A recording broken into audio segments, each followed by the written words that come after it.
Hello बच्चों, कैसे हैं आप सब। आई होप सब जने बहुत ही बढ़िया होंगे और पूरी मेहनत कर रहे होंगे एनटीएससी स्टेज 2 के एग्जामिनेशन के लिए। आज के लेक्चर में, जैसा कि हमने लास्ट लेक्चर में बात करी थी, आज हम शुरुआत करेंगे स्टेज 2 के जो डिफरेंट टॉपिक्स हैं क्लास 9th और क्लास 10th के अंदर, उनके बारे में डिटेल्ड एनालिसिस की और समझने की कोशिश करेंगे कि किस टाइप के क्वेश्चंस हम लोग एक्सपेक्ट कर सकते हैं स्टेज 2 में। तो चलिए शुरू करते हैं हमारा सेक्शन। तो सबसे पहला जो टॉपिक है हमारे पास वो क्या है, वो है मोशन। तो चलिए सबसे पहले हम बात कर लेते हैं। यह एक टॉपिक जो है यह 9th क्लास का टॉपिक है, सबसे पहला टॉपिक है। तो इसमें जानने की कोशिश करते हैं कि क्या क्या चीजें हमें बहुत ही ध्यान रखनी है, हमारे लिए इम्पोर्टेंट है और हमें समझना है ताकि हम मैक्सिमम स्कोर कर सके इससे रिलेटेड जो भी क्वेश्चंस आए स्टेज 2 के अंदर। तो चलिए शुरू करते हैं। तो सबसे बेसिक चीज जो यहाँ पे होती है वो होती है पैरामीटर्स ऑफ मोशन। कितने डिफरेंट पैरामीटर्स होंगे। इक्वेशन ऑफ मोशन से काफी क्वेश्चंस पूछे जाते हैं। अब इन पैरामीटर्स से ही जो ग्राफ्स बनते हैं, जो कि हमने पहले लेक्चर में डिस्कस भी किया था, वो वाले ग्राफ हम डिस्कस करेंगे। और यहाँ पे एरिया और स्लोप का जो डिफरेंट पैरामीटर्स के ग्राफ बने हैं, उनका कुछ इंटरप्रिटेशन करके हम लोग कुछ वैल्यूज को निकालते हैं, उसके बारे में बात करेंगे। और एक छोटा सा एक कॉन्सेप्ट है जो कि हमारे बेसिकली 11th पे पढ़ाया जाता है, बट कई बार हमसे यहाँ पर भी क्वेश्चन पूछ ले जाते हैं, उसको भी डिस्कस करेंगे। तो चलिए शुरू करते हैं। सबसे पहला पैरामीटर क्या होता है, डिस्टेंस होता है। डिस्टेंस क्या होता है, अगर एक बॉडी ने एक पर्टिकुलर रास्ता अपनाया तो वो जो एक्चुअल में जिस रास्ते पे उसने ट्रैवल किया वह कहलाता है डिस्टेंस। तो अगर मैं इसको लिखना चाहूं तो क्या लिखूंगा, actual path travelled by the body. Actual path travelled by body. ठीक है भाई, यहां तक क्लियर है। अच्छा, अगला पॉइंट आता है डिस्प्लेसमेंट का। अब यह क्या होता है, the shortest distance between the initial point and the final point is called as displacement। इसको लिखे हम तो shortest distance between initial and final point जो कि बॉडी ट्रैवल कर रही है। स्पीड क्या होगा, स्पीड क्या होगा, rate of change of position of the body. ठीक है ना। अगर पोजीशन की बात करता हूं तो मैं बोलूंगा स्पीड, लेकिन पोजीशन वेक्टर की बात करता हूं तो मैं बोलूंगा वेलोसिटी। तो इसको मैं लिखता हूं rate of change of position of body. Rate of change of position of body. और अगर मैं बात करता हूं वेलोसिटी की तो क्या लिखूंगा, सब कुछ सेम आएगा, बस यहाँ पे पोजीशन की जगह पे क्या आ जाएगा, पोजीशन वेक्टर ऑफ बॉडी। ठीक है। एक्सेलरेशन क्या हो गया, एक्सेलरेशन हो जाएगा rate of change of velocity. So यहाँ पे rate of change of velocity. ठीक है, आई होप इतना समझ में आ गया। अब यहाँ पे अगर आपको ये सारी चीजें पता है तो इसके साथ कुछ और चीजें पता होनी चाहिए जो कई बार क्वेश्चंस के फॉर्म में पूछ ली जाती है। अब जब मैं कुछ और चीजों के बारे में बोल रहा हूं तो वो कुछ और चीजें किससे एसोसिएटेड है। सबसे पहला तो है स्पीड से एसोसिएटेड। तो आपको यहाँ पे एवरेज स्पीड के बारे में पता होना चाहिए, जो कि क्या होता है, distance travelled by the body upon time taken. जब मैं यहाँ पे वेलोसिटी की बात करता हूं तो आपको पता होना चाहिए कि एवरेज वेलोसिटी क्या होता है, displacement of the body upon time taken. तो ये सारी चीजें आपको थोड़ी बहुत नॉलेज होनी चाहिए। एक्सेलरेशन के बारे में ऑफ कोर्स बेसिक आइडिया तो चाहिए ही चाहिए, लेकिन यहाँ पे कुछ और चीजें हैं, जैसे कि अगर मैं एवरेज स्पीड के बारे में बात कर रहा हूं तो मैं v को लिख सकता हूं dx अपॉन dt।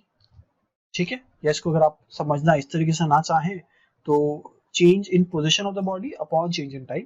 और जब मैं वेलोसिटी वेक्टर की बात करता हूं तो del x vector upon del t vector, जहां पे डिस्टेंस को मैं x से रिप्रेजेंट कर रहा हूं और डिस्प्लेसमेंट को x वेक्टर से रिप्रेजेंट कर रहा हूं।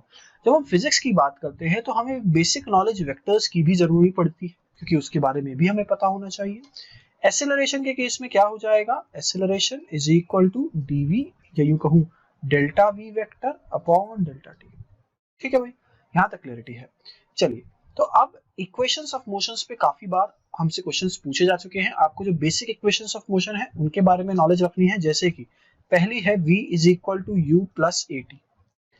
उसके बाद एक और इक्वेशन है हमारे पास, कौन सी है, s is equal to u t plus half of a t square. फिर एक और इक्वेशन है जो कि है क्या, ये है v square equal to u square plus of 2as। देख लीजिए भाई, क्या इतना समझ में आया? अगर इतना समझ में आ गया तो क्या हम लिख सकते हैं, ये तीनों इक्वेशंस हमें पता होनी चाहिए और इनके एप्लीकेशंस पता होने चाहिए। अब इसके एप्लीकेशंस के अंदर आपसे कुछ कुछ चीजें पूछी जा सकती है जो कि हमें ध्यान रखनी है। जैसे कि सिंपल तरीके से तो पूछा जाएगा कि एक पर्टिकुलर पार्टिकल है जिसकी कुछ इनिशियल स्पीड है, एक पर्टिकुलर पार्टिकल है जिसकी कुछ इनिशियल स्पीड है और उसका कुछ एक्सेलरेशन है, तो डिफरेंट टाइम पे उसकी स्पीड बता दो, उसका डिस्टेंस बता दो, उसका डिस्प्लेसमेंट बता दो। सिमिलरली एक केस तो ये बनेगा, दूसरा केस क्या बन सकता है कि इसको u वेलोसिटी दी और इसका एक्सेलरेशन कैसे है, उल्टे है। इस केस में भी सेम चीजें पूछी जा सकती है आपसे, अलग अलग पोजीशन पे डिस्टेंस एंड डिस्प्लेसमेंट पूछे जा सकते हैं, वेलोसिटी पूछी जा सकती है। ठीक है, एक और केस जो यहाँ पे बन सकते हैं वो ये है कि आपसे पूछा जा सकता है कि distance travelled in a particular second. कहने का मतलब क्या है कि अगर एक बॉडी है which is moving with 10 meter पर सेकेंड, ठीक है भाई, और इस पे या यूं कहें इसको 20 से चला जाता है एंड इस पे लग रहा है पीछे की तरफ कितना एक्सेलरेशन लगेगा, मैं कह देता हूं इस पे सपोज 2 मीटर पर सेकेंड स्क्वायर एक्सेलरेशन लग रहा है और हमसे पूछा जाए कि find the distance travelled in the 4th second, तो आप क्या बोलेंगे? तो आप कहेंगे जो टोटल डिस्टेंस ट्रैवल किया बॉडी ने 4 सेकेंड में माइनस जो टोटल डिस्टेंस ट्रैवल किया बॉडी ने 3rd सेकेंड में, that is equal to the distance travelled in 4th second. और इसको अगर हम बेसिक फॉर्मूले से करेंगे तो क्या आएगा, 20 into 4 minus of half into 2 into 4 का स्क्वायर। ये तो क्या आ गया, ये तो आ गया distance travelled in 4th second, negative of 20 into 3 minus half times 2 into 3 का स्क्वायर। क्या इतना क्लियर है? अगर इतना क्लियर है तो क्या मैं लिखूंगा यहाँ पे 20 और क्या लिखेंगे भाई, 9 माइनस ऑफ 16 और 9 में से हटाएंगे तो कितना बचता है हमारे पास, 7 बचता है। So minus of 7 is equal to 13 meter. तो मेरे पास जो फाइनल आंसर आ जाएगा वो कितना आ जाएगा, 13 मीटर। ठीक है, तो इस तरीके से क्वेश्चंस भी पूछे जा सकते हैं। एक सैंपल क्वेश्चन आपके लिए मैं लेके आया हूँ कि इस पैटर्न पे क्वेश्चन बनाए जा सकते हैं। एक पार्टिकल है जो कि चल रहा है जिसकी इनिशियल वेलोसिटी कितनी दे रखी है, 10 मीटर पर सेकेंड, और किस डायरेक्शन में दे रखी है, plus x direction. Acceleration of 5 meter पर सेकेंड स्क्वायर उस पर लगता है माइनस ऑफ x डायरेक्शन में। हमें निकालना है average velocity, average speed at 3 seconds if initially t equal to 0 second. ठीक है भाई, तो हम क्या बोलेंगे यहाँ पे कि एक पार्टिकल है which is moving with a speed of 10 meter पर सेकेंड। अब ये जब चल रहा है तो नॉर्मल सी बात है, इस पे एक्सेलरेशन लग रहा है पीछे की तरफ, यानी कहीं आगे जाके ये अपनी पोजीशन पे रुकेगा और रिटर्न मारने लग जाएगा। कहता समझ में आया? अब अगर मैं जानना चाहूं कि ये किस पोजीशन पे रुक के रिटर्न मार रहा है, तो क्या मैं कह सकता हूं जिस पोजीशन पे रुकेगा उस पोजीशन पे इसकी वेलोसिटी क्या होनी चाहिए, 0 होनी चाहिए। इंप्लाइज कि 0 is equal to 10 plus acceleration negative में जा रहा है इनटू टी। सो क्या मैं कह सकता हूँ t इक्वल टू 2 सेकेंड पे ये रुक जाएगा। तो this is t equal to 2 second. मुझसे क्या पूछा है, t इक्वल टू 3 सेकेंड के बारे में। सो क्या मैं कह सकता हूँ एट 3 सेकेंड मेरे पास जो वैल्यू है वो है 10 into 3 minus of half into 5 times 3 का स्क्वायर। क्या ही सही है क्या? इसको अगर मैं सॉल्व करता हूँ तो आई गेट 30 माइनस ऑफ क्या लिखूंगा भाई, 5 25। So this is 25 into 9 कितना होता है, 225 by 2 and that gives me 30 minus of, देखिए भाई मैंने एकदम सही किया है कि नहीं किया है, 5 into 9 45 आएगा ना यार, यहाँ पे 45 आएगा, तो यहाँ पे हो जाएगा 30 minus 22.5 and that gives me 7.5 meters। देख लीजिए, यानी ये पार्टिकल जब यहाँ पे पहुंचेगा तो t इक्वल टू 3 सेकेंड हो जाएगा और इसकी पोजीशन होगी 7.5 मीटर्स। ठीक है, अच्छा क्या कोई मुझे s एट 2 सेकेंड भी बता सकता है क्या? बिल्कुल, 10 into 2 minus of half into 5 into 2 का square and that would give me 20 minus of 10 which is equal to 10 meter. यानी इस जगह पे पोजीशन होगी 10 मीटर। यानी अगर कोई मुझसे यहाँ पे एवरेज स्पीड पूछता है तो मैं कहूंगा total distance travelled which is equal to 0 से गया पहले 10 मीटर, उसके बाद रिटर्न होके आया 7.5 तक, इन टोटल चला 2.5 डिवाइडेड बाय 3। तो यहाँ पे कितना हो जाएगा 12.5 डिवाइडेड बाय 3 मीटर पर सेकेंड। इसको थोड़ा सा और ढंग से लिखते हैं हम लोग, तो 25/6 मीटर पर सेकेंड। ठीक है। सिमिलरली अगर मैं आपसे बोलता हूं कि एवरेज वेलोसिटी निकालिए, तो हम क्या बोलेंगे, total displacement upon total time. Total displacement कितना है 7.5 अपॉन 3 कर दोगे तो आपके पास आंसर क्या आ जाएगा 2.5 मीटर पर सेकेंड। आई होप इतना समझ में आ गया है। अगर समझ में आ गया है तो let us move to another question. एक बॉल है which is thrown vertically upwards at a speed u and returns back to the thrower. There are two instants at which the ball has equal kinetic and potential energies. The difference between these two instances. ठीक है भाई, तो ये simple motion under gravity का question है, जहां पे आपको इक्वेशंस ऑफ मोशन यूज करके क्वेश्चन को सॉल्व कर देना है। सो हमारे पास एक बॉल है जिसको हमने ऊपर की तरफ फेंका u वेलोसिटी से। ठीक है। अब जब मैंने इसको ऊपर की तरफ फेंका तो नॉर्मल सी बात है रिटर्न करके आने पड़ेगा इसको। अब हमें बोला गया कि एक पर्टिकुलर हाइट पे जब इसका काइनेटिक एनर्जी और पोटेंशियल एनर्जी इक्वल हो जाएगा, तब आप बताओ कि उसके बीच में टाइम कितना लगेगा। तो हमने कहा ठीक है भाई, ये बॉल यहाँ पे होगी तब इसकी वेलोसिटी v ऊपर की तरफ होगी और सेम हाइट पे बॉडी की स्पीड सेम होती है। तो मैंने यहाँ पे v और v लिख दिया है। उसके बाद मैंने कहा कि भाई अच्छा ऐसा है तो हम कह सकते हैं लेट अस से कि यहाँ पर टाइम t1 लगा होगा और यहाँ पे टाइम t2 लगा होगा, and the question is asking us What is the question asking us? T2 minus of T1. So क्या मैं लिख सकता हूँ कि भाई V is equal to U minus of G into T1, which implies कि T1 की वैल्यू कितनी आ जाएगी U minus of V upon G. Similarly, minus of V is equal to U minus of G T2 लिख सकता हूँ क्या? तो T2 की वैल्यू कितनी आ जाएगी, कितनी आनी चाहिए भैया, ये आनी चाहिए U plus V upon G। क्या इस केस से मैं लिख सकता हूं कि T2 minus of T1 is equal to 2V upon G, यानी अगर मेरे पास V की वैल्यू आ गई तो मैं ऑप्शंस मैच करने लगूंगा। करेक्ट।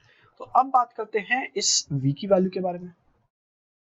क्या मैं कह सकता हूं कि मान लेते हैं कि ये जो काइनेटिक एनर्जी पोटेंशियल एनर्जी बराबर कर रखा है, इसको मैं लिख सकता हूं M into G into जो भी हाइट है मेरे पास which is small h is equal to half into m into v square, यानी v is equal to under root of, या एक काम करते हैं h is equal to v square upon 2g, और टोटल हाइट जो रीच करेगा body वो होगा u square upon 2g।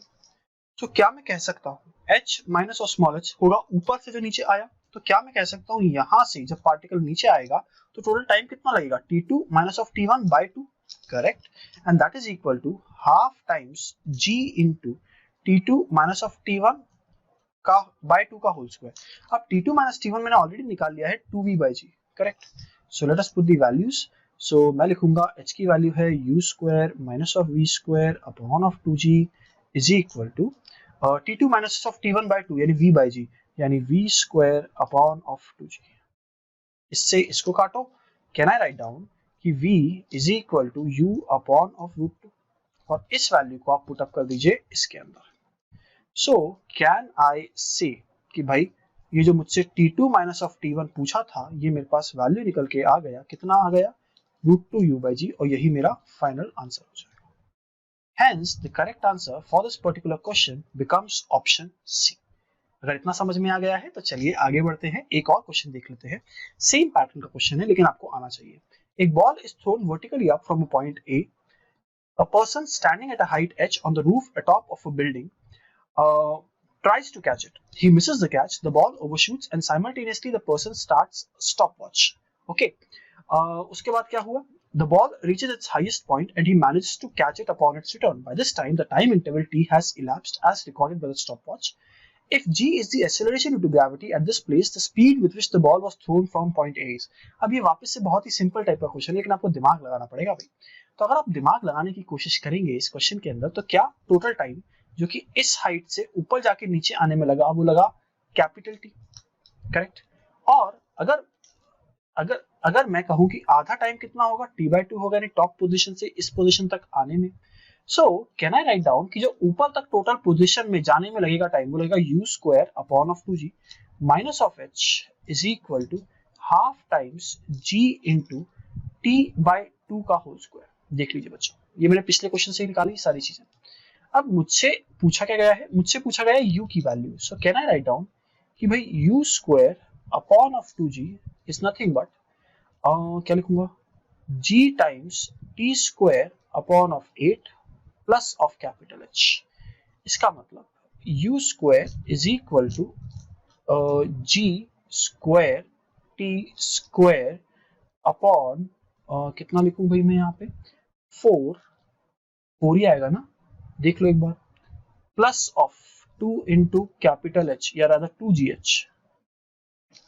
इसको अगर मैं अंडर रूट ले लूं उसके अंदर तो कितना आएगा, g square into T square, capital D ही लिखते हैं इसको,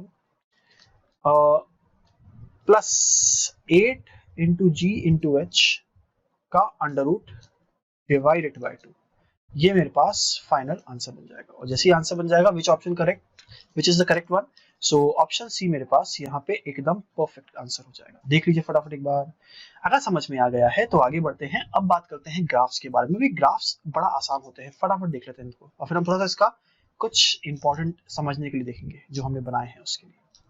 सो मैं कहता हूँ कि अगर मैं ग्राफ की बात कर रहा हूँ और इसको एक्सेलरेशन टाइम ग्राफ बनाने वाला हूँ, इसको वेलोसिटी टाइम ग्राफ बनाने वाला हूँ, इसको displacement s versus time graph बनाने वाला हूँ, तो मैं कह सकता हूँ कि if the acceleration is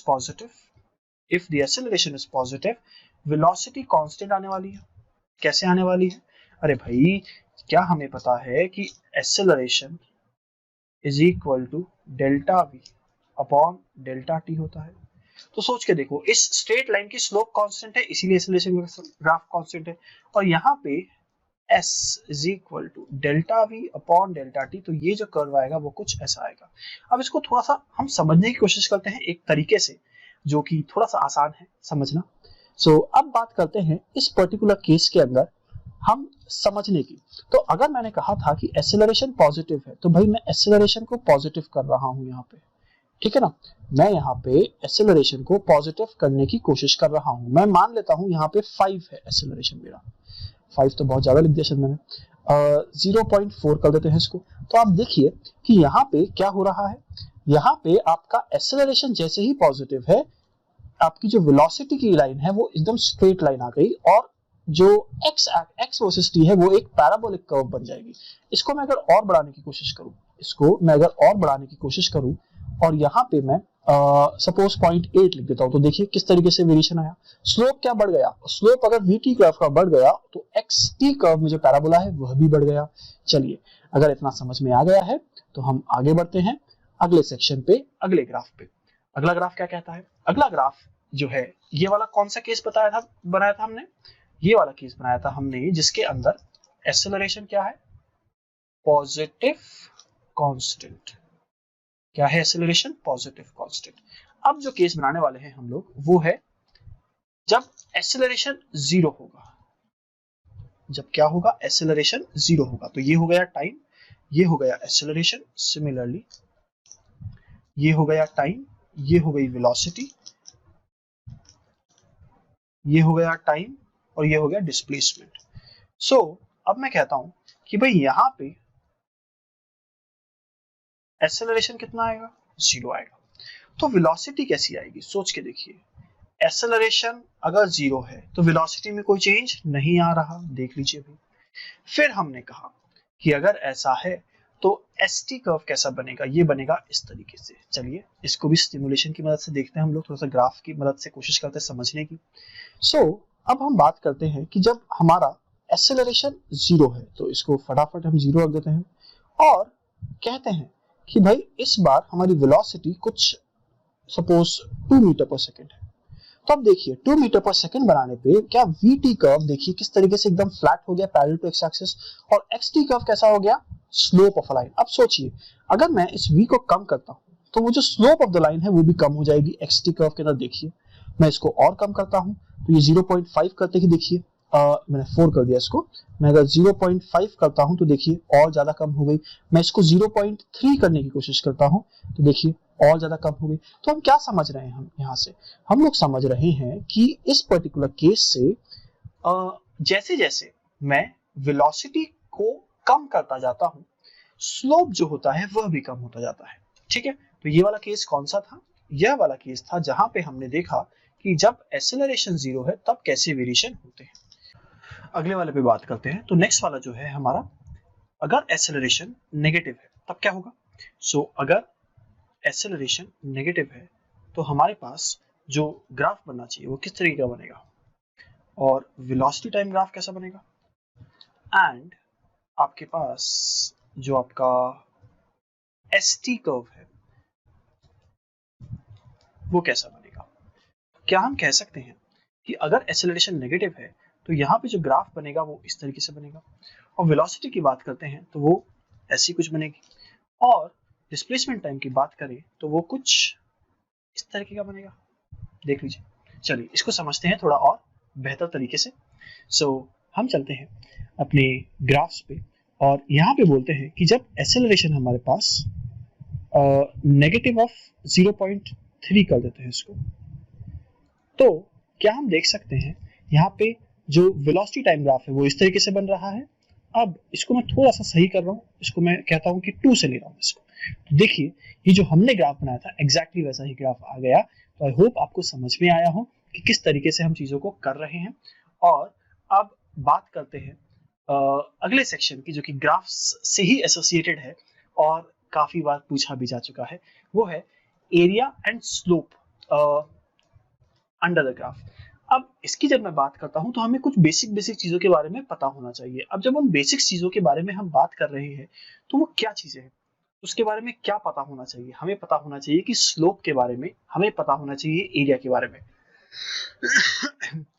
जब मैं कहता हूं कि यहाँ पे मेरे पास जो ग्राफ्स हैं वो कुछ इस तरीके के हैं, मैं आपके सामने एक बार ड्रॉ कर देता हूँ उस ग्राफ्स को। जैसे कि अगर मैं कहता हूं मेरे पास डिस्प्लेसमेंट टाइम का ग्राफ है, अगर मेरे पास डिस्प्लेसमेंट टाइम का ग्राफ है तो मुझे इतना पता है कि मैं आसानी से लिख सकता हूं v is equal to d s by d t, right. So v vector is equal to d s upon d t. इसको मैं अभी इसको हटा रहा हूं। क्या मैं इसको इस तरीके से लिख सकता हूं? अगर इस तरीके से लिख सकता हूं तो क्या मैं कह सकता हूं किसी भी पॉइंट पे स्लोप जो होगा इसका वो क्या देगा? वो देगा मुझे वेलोसिटी, या यूं कहूं इस पर्टिकुलर पॉइंट के अंदर किसी भी पॉइंट पे स्लोप निकालूंगा तो मेरे पास आ जाएगी वेलोसिटी, अगर डिस्प्लेसमेंट टाइम ग्राफ है तो। सो slope of s versus t graph gives velocity. ठीक है, आई होप इतना पता है, इतनी चीजें क्लियर है। अगर इतना क्लियर है तो let us now move towards the next graph. अगला ग्राफ क्या है मेरे पास? अगला ग्राफ है मेरे पास वेलोसिटी टाइम ग्राफ। अब वेलोसिटी टाइम ग्राफ के अंदर क्या मैं कह सकता हूं कि भाई जो एक्सेलरेशन है वो है dv अपॉन dt, इंप्लाइज इस बार slope of v versus t graph, so slope of v versus t graph क्या देता है मुझे? ये देता है मुझे एक्सेलरेशन, गिव्स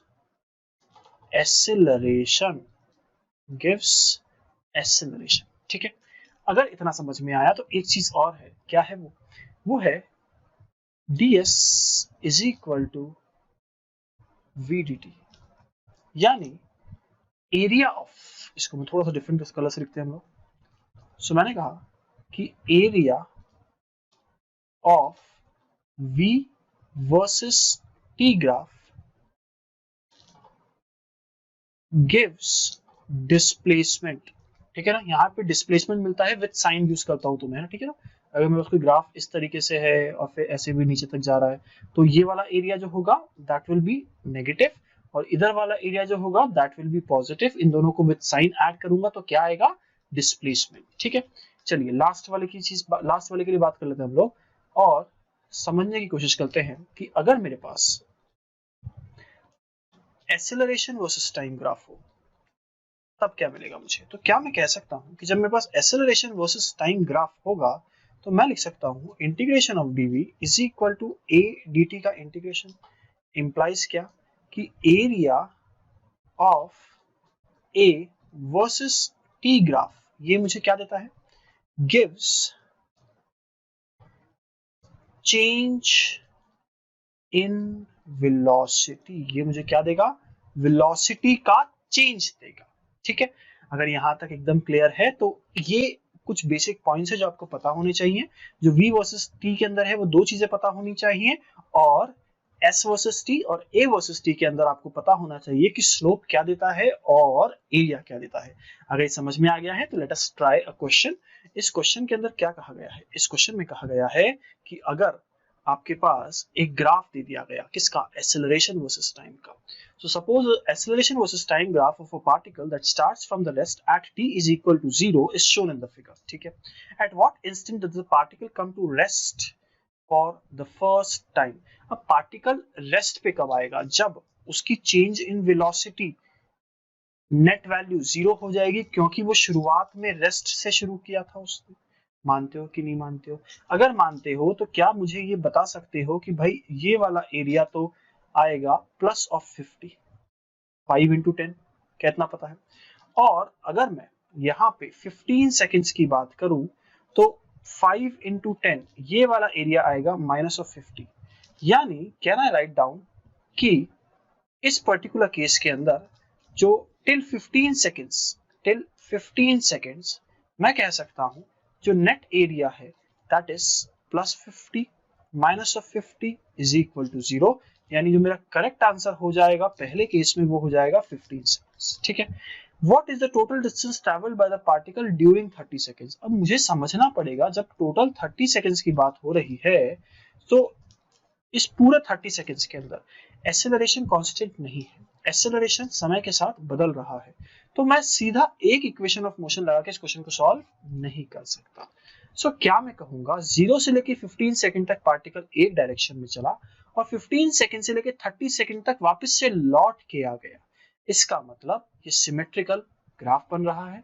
अब अगर ये सिमेट्रिकल ग्राफ बन रहा है तो क्या मैं कहूंगा कि भाई 0 से 10 सेकंड्स का पहले निकाल लेता हूं। तो जब मैं 0 से 10 सेकंड्स का निकालने की कोशिश करूंगा सो क्या मैं कह सकता हूं कि 0 से 10 सेकंड्स में क्या लिखेंगे भाई, s from 0 to 10 is equal to ut plus half at square, जहां पे इनिशियल वेलोसिटी है 0, टाइम है 10 प्लस हाफ इंटू एक्सेलरेशन है 5, टाइम है 10 का square. So this comes out to be, कितना आ जाएगा ये 250 मीटर्स। एक बार चेक कर लीजिए इसको। फिर मैं बात करता हूं फ्रॉम 10 टू 20। जब मैं 10 से 20 तक की बात कर रहा हूं तो क्या मैं कह सकता हूं पार्टिकल 15 पे रुक के पोजीशन बदल के वापस दूसरी तरफ आया है। इसका मतलब ये बेसिकली क्या है 2 टाइम्स s ऑफ 10 से 15, या यूं कहूं 15 से 20। ये थोड़ा आसान होगा मेरे लिए सॉल्व करना। सो क्या मैं लिख सकता हूं 2 टाइम्स हाफ ऑफ एक्सेलरेशन है 10, मुझे माइनस से मतलब नहीं है, इनटू t का स्क्वायर, यानी कितना हो गया 5 का स्क्वायर। देख लीजिए बच्चों, अगर इतना समझ में आया तो कितना हो जाएगा, ये हो जाएगा 250 मीटर्स। अब मैं बात करने वाला हूं s फ्रॉम 20 टू 30। अब बाय सिमेट्री मैं कह सकता हूं पार्टिकल यहां पे आके रुक गया होगा, यानी 20 से 30 जो चला होगा that would be equal to half into 5 into 10 का स्क्वायर, और ये पता है जानी पहचानी वैल्यू आने वाली है 250 मीटर। अगर मैं इन तीनों को ऐड कर देता हूं तो क्या मेरे पास जो आंसर बनता है वो बनता है 750 मीटर।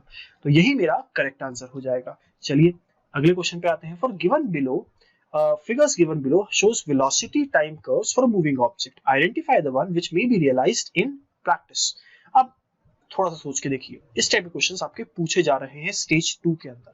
ये काफी आसान क्वेश्चन है, बस छोटे छोटे कॉन्सेप्ट्स पता होने चाहिए। अगर आपको वो कॉन्सेप्ट्स पता है तो गारंटीड आप इन क्वेश्चंस को सही करके आएंगे। तो चलिए समझने की कोशिश करते हैं इस क्वेश्चन को कैसे सॉल्व करेंगे। अब यहाँ पे मुझे पता है पार्टिकल की एक समय पे एक ही वेलोसिटी हो सकती है, तो क्या मैं कहूंगा कि इस जगह पे तो पार्टिकल की तीन तीन वेलोसिटीज है, नहीं पॉसिबल नहीं है। इस जगह पे पार्टिकल की एकदम से एक ही समय पे बहुत ज्यादा वेलोसिटी थी, उससे एकदम से कम हो गई, वो भी पॉसिबल नहीं है, क्योंकि रियलाइज्ड इन प्रैक्टिस असल जिंदगी में ऐसा नहीं होता। चलिए, तो अगर मैं इस पर्टिकुलर टाइम की बात करूं तो यहाँ पर भी पार्टिकल तीन तीन वेलोसिटी लेके बैठा हुआ है, विच इज नॉट पॉसिबल। तो बचा कौन सा ऑप्शन, फाइनली ऑप्शन डी बच गया, जो कि सही होगा। इसके अंदर एकदम से चेंज भी नहीं आ रहा और पॉसिबल एक ही जगह पे दो दो तीन तीन वेलोसिटीज नहीं है। तो करेक्ट आंसर क्या हो जाएगा, डी हो जाएगा। अगले क्वेश्चन की बात करते हैं। The velocity time graph of motion of two cars A and B is shown in the figure. तो ए और बी का हमें मोशन दे दिया गया। अब हमें अभी थोड़ी देर पहले हमने पढ़ा था कि ग्राफ के अंदर वीटी कर्व का जो स्लोप होता है वो क्या देता है हमें, वो देता है एक्सेलरेशन। तो क्या मैं कह सकता हूं ए का एक्सेलरेशन कांस्टेंट है और बी का एक्सेलरेशन पहले कम था, फिर ए के बराबर हुआ, फिर तेजी से बढ़ता जा रहा है। तो क्या मैं कहूंगा कि बी और ए का एक्सेलरेशन एक पर्टिकुलर पॉइंट आएगा टी नॉट से पहले, उस समय सेम होगा जब कार बी के लिए यह वाला टेंजेंट होगा which is parallel to car A. ठीक है, तो मैं क्या लिखूंगा यहाँ पे, acceleration the two cars are equal, no, acceleration two cars are equal to each other at an instant greater than t naught, नहीं, acceleration of two cars are equal to each other at an instant earlier than t naught, बिल्कुल सही, at no instant नहीं, ये गलत हो जाएगा। The correct answer for this particular question becomes option 3। चलिए अगले क्वेश्चन पे आते हैं। The velocity time graph of an object moving along a straight line is shown below। ठीक है भाई, which of the following graphs represents the acceleration time for the above motion। अब velocity time से acceleration time बनाना है और हमें पता है कि velocity time का slope जो होता है वो acceleration होता है। तो क्या यहाँ पे acceleration आएगा positive constant, यहाँ पे acceleration आएगा 0 और यहाँ पे आना चाहिए negative constant।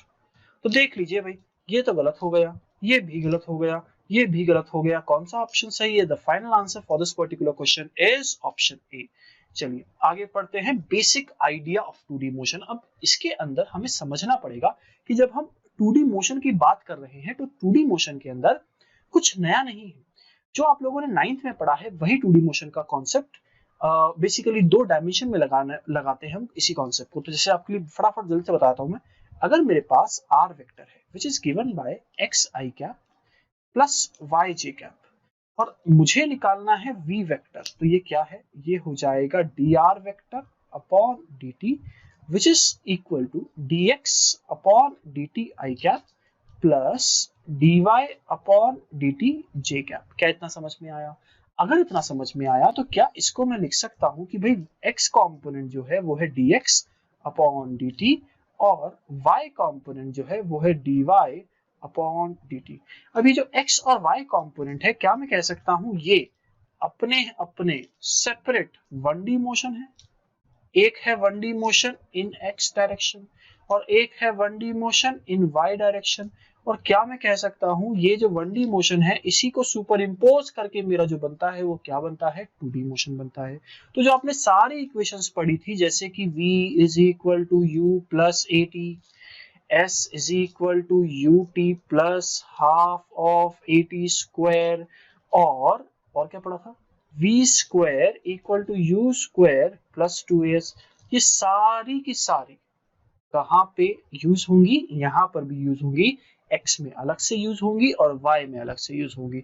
इसी का एक बहुत ही स्पेशल केस आता है जो कि आपके स्टेज 2 के अंदर काफी बार आया भी है और इसी में बेस्ट क्वेश्चन भी पूछे गए हैं, वो है प्रोजेक्टाइल मोशन। यानी जो 2D का एप्लीकेशन बेस्ड सेक्शन है वो है प्रोजेक्टाइल मोशन।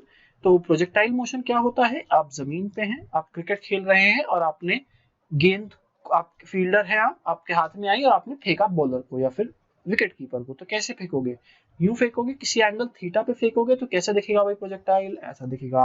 यहाँ पे 2 डायरेक्शन है आपके पास, एक है इस तरफ मानती हुई x डायरेक्शन और एक है इस तरफ मानता हुआ y डायरेक्शन। यहाँ पे x और y डायरेक्शन में मैं इक्वेशंस ऑफ मोशन लिखूंगा और चीजों को सॉल्व करूंगा, बस यही काम होता है। आई होप इतना समझ में आ रहा है। अगर आ रहा है तो कुछ चीजें देखते हैं फटाफट ताकि समझ में और अच्छा आ जाए। 3 बॉल्स हैं A, B, C, तीनों सेम साइज की हैं बट उनकी मासेस अलग अलग हैं। सेम स्पीड से फेंकी जाती है from the roof of a building as shown in the figure. Let VA, VB, VC be the respective speeds with which the balls A, B, C hit the ground. Neglecting air resistance, which one of the following relations is correct? अब हमें बताना है इनमें से कौन सा relation सही है। तो सबसे पहली चीज हमें समझना पड़ेगा कि डिफरेंट मासेस से कोई फर्क नहीं पड़ रहा, क्योंकि मासेस से हमारे मोशन पे कोई फर्क नहीं पड़ेगा। तो अगर मैं कहता हूं सबके सबको U से फेंका गया, तो जब ये नीचे गिरने वाली होंगी तब इनकी वेलोसिटीज कितनी होगी यह निकालना है मुझे। मान लेते हैं ये हाइट जो है वो है h, तो क्या मैं कह सकता हूं s इज इक्वल टू, या आसान तरीके से करते हैं, v square equal to u square plus of 2as। मानते हो ये बात? तो मैं पहले a के लिए लिख रहा हूं, I am writing the equation for a। तो मैं कहता हूं कि जब ये बॉल नीचे गिर रही होगी तो इसकी वेलोसिटी va का स्क्वायर होगी, that is equal to u square plus of 2 times minus of g into minus of h, that gives me va is equal to under root of u square plus of 2 into g into capital H। बताइए भाई, क्या इतना एकदम clear है? अगर clear है तो मैं बात करता हूं बी वाले की। तो क्या बी वाले के अंदर जो वेलोसिटी है वो सिर्फ और सिर्फ y डायरेक्शन में नहीं है, इस बार x डायरेक्शन में भी है। सो ये वाली जो वेलोसिटी थी ये तो सिंपल सारी की सारी y डायरेक्शन में, इसलिए मैंने आसानी से लिख दिया। तो अब मैं कहूंगा b वाले की वेलोसिटी का square is equal to initial velocity in y direction 0 plus 2 into minus of g into minus of h, यानी ये कितनी हो गई? ये हो गई 2gh। लेकिन ये कौन सी डायरेक्शन है? Only y direction. vby की वैल्यू आई है, तो क्या मैं कह सकता हूं vb टोटल जो होगा वो होगा क्या?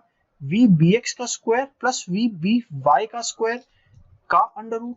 और इसको अगर मैं सॉल्व करता हूं तो क्या मेरे पास जो वैल्यू आती है वो आ जाती है फिर से इतनी, यानी va और vb की वैल्यू तो बराबर आ गई। इसी तरीके से आप vc को सॉल्व करिए, vc की वैल्यू भी एग्जैक्टली सेम आएगी और इसीलिए आपका करेक्ट आंसर क्या हो जाएगा? करेक्ट आंसर हो जाएगा ऑप्शन डी।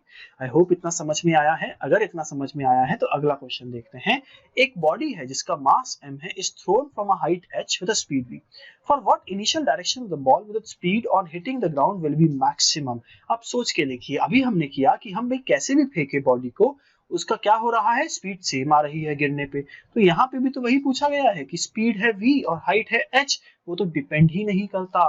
तो यहाँ पे करेक्ट आंसर क्या हो जाएगा बच्चों? करेक्ट आंसर हो जाएगा ऑप्शन डी। और अगर आपको इतना समझ में आ गया है तो हम आज का लेक्चर यहीं पे खत्म करते हैं। और आई होप आपको समझ में आया हो। जब हम चैप्टर मोशन की बात कर रहे हैं तो मोशन के अंदर आपसे किस तरीके के क्वेश्चंस आ रहे हैं? आपके पास आ रहे हैं क्वेश्चंस इक्वेशन ऑफ मोशन पे, इक्वेशन ऑफ मोशन को कैसे यूज करते हैं उसके ऊपर, equation of motion under gravity में कैसे लगाते हैं उसके ऊपर।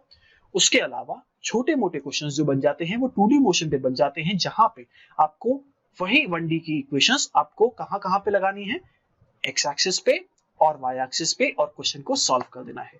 तो आई होप आपको ये वीडियो पसंद आया हो। अगर पसंद आया है तो इसको लाइक करिएगा, अपने फ्रेंड्स के साथ, अपने कलीग्स के साथ को शेयर करिएगा, चैनल को जरूर सब्सक्राइब कर लीजिएगा ताकि आपके पास लेटेस्ट वीडियोस जैसे ही अपलोड हो आपके पास आ जाए। और बेल आइकन दबाने के बाद तो आपके फोन के अंदर नोटिफिकेशन भी आ जाएगा, तो बेल आइकन दबाना मत भूलिएगा। तो मिलते हैं नेक्स्ट लेक्चर में। Thank you.